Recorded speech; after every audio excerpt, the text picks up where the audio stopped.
Hi friends, hello friends. நான் உங்கள் பினோ. இந்த அழகான சில் கிளைமேட்டில் மழையோடு நம்ம இப்போ எங்கே போகிறோம்னா நியூ இயர்க்கு சர்ச்சுக்கு தான் போகிறோம்.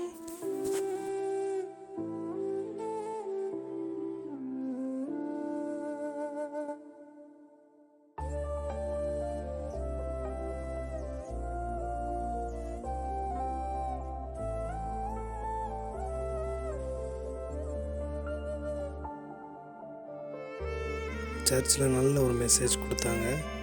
உங்களுக்கு புரிகிற மாதிரி சொல்லணும்னா கேளுங்க. நல்லா இருப்போம், எல்லாரும் நல்லா இருப்போம். லைட்லாம் போட்டு ரொம்ப அழகாக சூப்பராக அரேஞ்ச் பண்ணியிருந்தாங்க. நம்ம எல்லாத்தையும் பார்த்துட்டு சர்ச்சுக்கு போயிட்டு அதுக்கப்புறம் ஒரு கேக் கொடுத்தாங்க. அந்த கேக் ரொம்ப நல்லா இருந்துச்சு. அதை சாப்பிட்டுட்டு அப்படியே நம்ம அந்த சில் கிளைமேட்டோட வீட்டுக்கு கிளம்பிட்டோம்.